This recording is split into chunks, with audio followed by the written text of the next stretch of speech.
Varicose veins కి సరైన చికిత్స కోసం సంప్రదించండి ఎవిస్ హాస్పిటల్. నమస్తే గురుగారు. శ్రీమాత్రే నమః. శ్రీమాత్రే నమః. గురుగారు, శనివారం శని త్రయోదశి చాలా అద్భుతమైన రోజు అంటున్నారు. ముఖ్యంగా ఏలినాటి శని, అర్ధాష్టమ శని ఇలా ఉన్న వాళ్ళకి చాలా బాగా పనికొస్తుంది ఈ రోజు చేసుకున్న పరిహారాలు అంటున్నారు. సో ఈ రోజు విశిష్టత గురించి అసలు ఎలా ఆరాధన చేయాలి తెలియజేయండి. తప్పకుండా అమ్మా.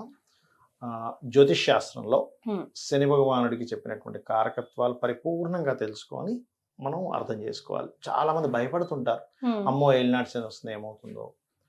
మరి మనకు జరగడం కూడా అలాగే జరుగుతుంది కదా. అయితే నేను మీకు ఒక చిన్న ఎగ్జాంపుల్ నేను మీకు ఇప్పుడు వినిపించి మనం నెక్స్ట్ అసలు శని అంటే ఏంటి, అసలు శని మహర్దశ కానీ ఏలినాటి శని కానీ అర్ధాష్టమి శని కానీ మనకు 1% కూడా ఇబ్బంది పెట్టకుండా ఉండాలంటే ఏం చేయాలో కూడా చెప్తాను నేను మీకు. ఒక చిన్నది వినిపిస్తా.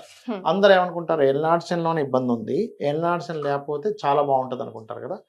జస్ట్ నిన్ననే ఒకరికి జాతకం చెప్పినప్పుడు నేను ఒక మాట అన్నా, మీకు ఏలినాటి శనిలోనే చాలా బాగుంది, ఏలినాటి శని రాకముందు ఇబ్బంది పడ్డారా అన్నాను. అది మీకు వినిపిస్తా చూడండి, జాతకంలో ఉంటుంది. అదేంటో కూడా మీకు వివరిస్తా. చాలా బాగుంది. ఎవరైనా మీ జాతకం చూస్తే ఏమంటారు, ఏలినాటి శని రాకముందు చాలా బాగున్నారంటే ఏలినాటి శని నుంచి మీరు చాలా ఇబ్బంది అంటారు. కానీ మీ జాతకంలో ఏలినాటి శనికి ముందే బాగున్నారు, ముందే ఇబ్బంది పడ్డారు. వచ్చిన తర్వాతే కొంచెం బెటర్ గా ఉంది. ఎందుకు అంటే ఇక్కడ ఏలినాటి శనితో సంబంధం కాదు, గుర్తుపెట్టుకోండి. మీరు ఇప్పుడు మీరేం చెప్పలేదు కదా, నేనే చెప్పాను కదా ఈ మాట. అవునండి, మీరే చెప్పారు. ఏలినాటి శని వచ్చినప్పుడే బాగుందమ్మా మీకు, ఏలినాటి శనికి ముందు ఇంకా ఇబ్బంది పడ్డారన్నారు కదా. అవును. ఎందుకు, జన్మజాతకంలో ఏలినాటి శని ప్రధానం కాదు. శని యొక్క ఒక్కొక్క లగ్నానికి ఒక్కొక్క రాశికి ఏలినాటి శని ఉన్నప్పుడు మంచి చేస్తాడు, కొన్నిటికి ఏలినాటి శని లేనప్పుడు కూడా ఇబ్బంది ఇస్తాడు అక్కడ.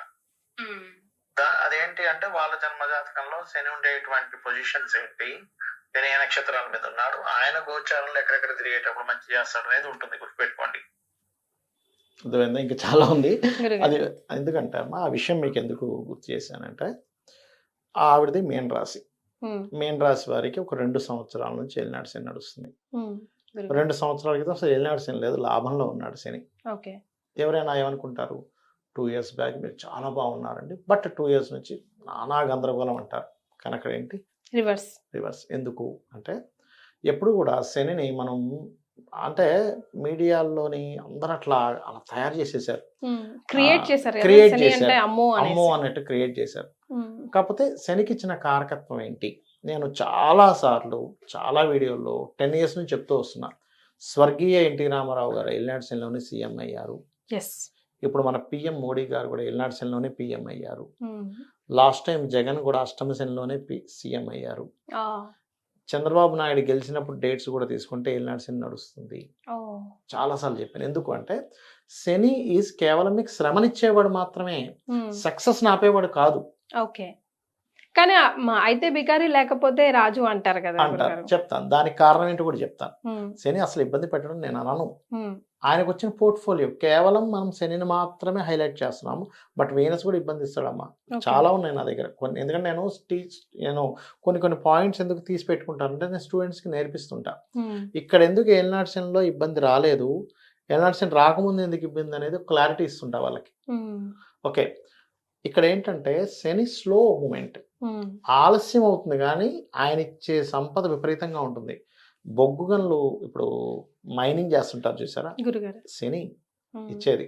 పెట్రోల్ బంక్స్, పెట్రోల్ రిలేటెడ్ గా మనకి విదేశాల్లోనది వస్తున్నాయి చూసారా, వాళ్ళకి ఏంటి కొన్ని వేల కోట్లు లక్షల కోట్ల వాళ్ళంతా కూడా, అవునా కదా, శని కారకుడు. ఇక్కడ ఏంటంటే ఇక్కడ ఒక్క టాపిక్ ఎలాగో వచ్చింది కాబట్టి రీసెంట్ గా జరిగిన ఇష్యూ పేరు అక్కర్లేదు, నేను చెప్తే బహుశా మీకు అర్థమైపోయి మీరు నాకు ఆన్సర్ ఇచ్చేస్తారు గురుగారు. ఈ రోజే అసలు డామ్ డోమ్ డొష్ కోట్లు వచ్చేసింది, నెక్స్ట్ డేనే అటపడేసిండు. అది సాటర్న్ వల్లే కదా గురుగారు, శని వల్లే కదా. ప్రతిసారి శని వల్ల కాదు, మీరు ఇదే ఈ క్లారిటీ తెలుసుకోవాలి.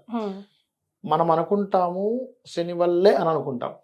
ఇప్పుడు ఇది ఎట్లా ఉంటుందంటే, నేను ఇవాళ రెడ్ షర్ట్ వేసుకునే వర్షం పడింది అన్నట్టు ఉంటుంది, ఇంటర్లింక్ ఉండదు దానికి. కొన్నిసార్లు ఖచ్చితంగా శని వల్ల మనం చెప్పొచ్చు, కొన్నిసార్లు మాత్రం శని వల్ల కాదు. మనం అనుకుంటాం అరే శని వల్ల వచ్చిందేమో అని, కాదు. విశ్లేషకులు కూడా అలాగే వివరించారు, వివరిస్తుంటారు. కొన్నిసార్లు మాత్రం వేరే వేరే వేరే వాటి కారణాల వల్ల జరుగుతుంటాయి. ఓకే. ఓకే. అయితే ఇక్కడ మనం అర్థం చేసుకోవాల్సింది ఏంటంటే ఏలినాటి శని కానీ, అర్ధాష్టమి శని కానీ, అష్టమి శని కానీ నింద మాత్రం ఇస్తుంది. ఓకే. ఎందుకంటే దీన్ని కూడా ఉదాహరణ చెప్తా. నేను మీకు ఇందాకన్నా స్వర్గీయ ఎన్టీ రామారావు గారు అయ్యారు. ఆయన ఏం చేశాడు, ఒకసారి ఎక్కడికో వెళ్ళినప్పుడు మధ్యలో ఎవరో అతని సీట్కే ఎసరు పెట్టడం చూశారు. అవునా? ఇప్పుడు మోడీ గారు కూడా చాలా నిందలు అనుభవిస్తున్నారు. జగన్ గారు కూడా చాలా నిందలు అనుభవించాడు ఆయన. అవునా? చంద్రబాబు నాయుడు గారు కూడా కొన్ని నిందలు అనుభవించారు. అంటే ఏంటి, శ్రమనిస్తాడు, నిందలు ఇస్తాడు శని. శ్రమ ఇవ్వడను, కానీ మీ లైఫ్ లో సక్సెస్ నాపడం అంటున్నాను నేను.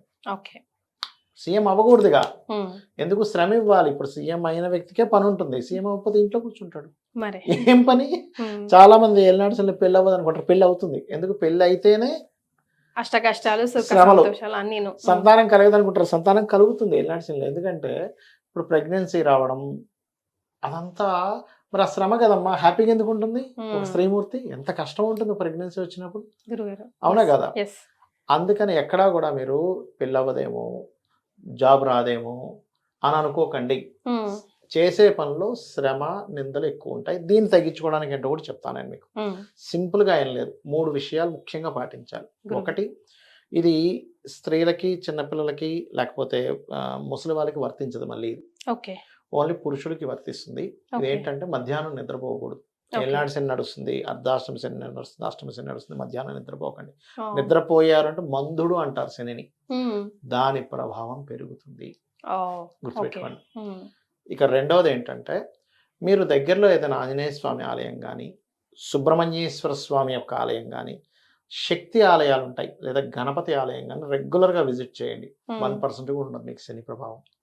ఎందుకంటే కర్మ ఇంకో రూపంలో మీరు అనుభవిస్తుంటారు. అక్కడ దేవతా కర్మగా మారిపోతుంది. మీ కర్మలో, నిత్య కర్మలో దేవతని తెచ్చుకున్నారు. అక్కడ గురుబలం పెరుగుతుంది మీకు. దేవతా బలం ఈజ్ ఈక్వల్ టు గురుబలం. ఓకే, అదొకటి. ఇంకోటి ఏంటి, సరే ఏలినాటి శని వచ్చింది, మీరు ఇప్పుడు మనం శని త్రయోదశి గురించి మాట్లాడుకుంటున్నాం. శని త్రయోదశి వచ్చిన నాడు ఏం పాటించాలి, ఏం చేయాలంటే, చాలా మంది చేసే బ్లెండర్ మిస్టేక్ ఏంటంటే, వెళ్తారు అక్కడ నవగ్రహాల చుట్టూ జనాలు విపరీతంగా, ఒకవైపు పూజ జరిగిపోతుంది, ఒకవైపు వెళ్తారు, ఏదో గబగబ వైపు అట్లా పోసేసి పర్యటన చేస్తారు కాలు కడుక్కొని. కానీ ఎట్టి పరిస్థితుల్లో అలా హడావిడిగా ఏదో అలా వేసేసి రాకండి. ప్రశాంతంగా సమయం తీసుకొని, మీకు అక్కడ సమయం లేదు, టైం ఉన్నప్పుడు జాగ్రత్తగా వెళ్ళండి. హడావిడి ప్రదేశం తప్పదు, ఇంకా హడావిడి ఉంటుంది. కానీ నేనేదో ఒక పీడ వదిలించుకుంటున్నాననే భావంతో చేయకండి. ఆయనని పీడ అని అనుకున్నారంటే ఇంకెక్కువ అవుతుంది దోషం. ఎందుకంటే ఆయుష్నిచ్చే కారకుడు అమ్మ ఆయన, వృత్తినిచ్చే కారకుడుగా జ్యోతిష్ శాస్త్రంలో చెప్పబడింది, బిజినెస్ నిచ్చే కారకుడుగా కూడా చెప్పబడింది. ఇవన్నీ వదిలేసి ఓన్లీ మందులే పట్టుకున్నారు జనాలు. గురుగారు, మరి ఆయన ఎప్పుడు ఫీల్ అవ్వలేదా? ఏ దేవుడి దగ్గర వాపోలేదా? ఎందుకు నాకు అంత నెగిటివ్ ఉంది, నేను పాజిటివ్ కూడా చేస్తాను కదా, నాకంటూ రోజు కేటాయించండి, లేకపోతే నాకంటే ఏమైనా ప్రత్యేక మార్గాలు ఏర్పడి, నా పేరులోనే ఈశ్వరుణ్ణి నిన్నే జోడించుకున్నానే అని అడగలేదా? అంటే ఇక్కడ మీరు అడిగిన క్వశ్చన్ చాలా వండర్ఫుల్ క్వశ్చన్ వేశారు. వాపోలేదా, నిజంగా ఆయనకు కూడా వచ్చి ఉంటుంది. చాలా వండర్ఫుల్ క్వశ్చన్ వేశారు. అయితే దేవతలు కదమ్మా, వాళ్ళు కర్మని కర్మగానే చూస్తారు. మనం ఎగ్జాంపుల్ చేయమని చూసాము, చేయమని మన మీద ఫీల్ అవుతుంది, మనందరం చాలా చిన్న వాళ్ళం వాళ్ళకి, కాబట్టి వాళ్ళు అట్లా ఫీల్ అవ్వరు. ఒకటి, కర్మని కర్మగానే చూస్తారు. మీరు అన్నట్టుగా ఇప్పుడు కొన్ని సందర్భాల్లో కొన్ని మూవీస్ లో కూడా చూపిస్తుంటారు, ఈయన వెళ్ళి పాశం వేద్దాం అనగానే దేవత వస్తుంది, ఇదేం కర్మరా బాబు, నా పని నా డ్యూటీ నన్ను ఎందుకు చేయనివ్వరండి. అట్లా ఉంటుంది. అంటే కాలు కడుక్కొని వచ్చేయడం ఇది చాలా ఇదైపోయింది. పూజ మొత్తం పూజ చేసుకుని మళ్ళీ బయటకు వచ్చి కాలు కడుక్కొని అప్పుడు పీడ వదిలిపోయింది అనుకుంటారు. అసలు పీడ వదిలిపోయింది అనుకోకూడదు. అనుగ్రహం ఇవ్వు అని కోరాలట శని భగవాన్.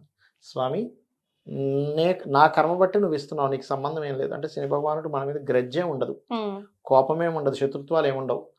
మనం మంచి చేస్తే మంచి ఫలితాలు ఇచ్చేది ఆయనే. మనం ఇప్పుడు పూర్వజన్మలో ఏదో పుణ్యం చేసాం, ఎవరికో చదువు లేదంటే పుస్తకాలు పంచాం, అన్నం లేదంటే ఫుడ్ పెట్టాం, ఆ పుణ్య ఫలితాన్ని ఇచ్చేది కూడా ఆయనే, పాప ఫలితాన్ని కూడా ఇచ్చేది ఆయనే. ఆయన జస్ట్ మీడియేటర్. మనం దాన్ని చూసి భయపడిపోతూ ఉంటాం, అబ్బా ఏమిట్రా బాబు ఈ లైఫ్ అని. అది సో ఈ రకంగా మీరు అర్థం చేసుకుంటూ గోవుకి బెల్లం తినిపించండి. పిడికెడు బెల్లం శనివారాలు తినిపించడము.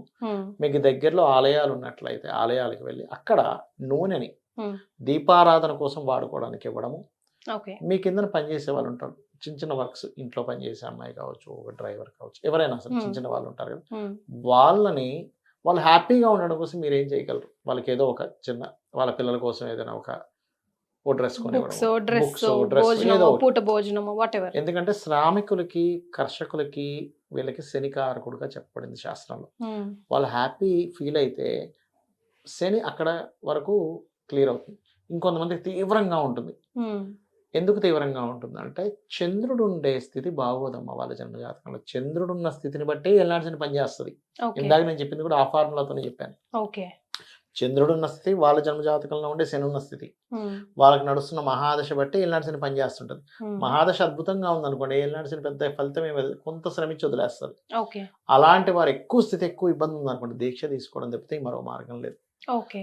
అయ్యప్ప స్వామి దీక్ష మీరు గనక తీసుకున్నారు, ఒక సంవత్సరంలో ఒకసారి తీసుకుంటే ఆ సంవత్సరం మొత్తం కాపాడుతుంది. ఎందుకంటే నల్లటి వస్త్రం ధరిస్తున్నారు, మీ అంతటి మీరుగానే ఉదయం సాయంత్రం పూజ చేస్తున్నారు, మీ అంతటి మీరుగానే ఉపవాసం ఉంటున్నారు, కాళ్ళకి చెప్పులు లేకుండా నడుస్తున్నారు, అంటే శ్రమ పడుతున్నారు.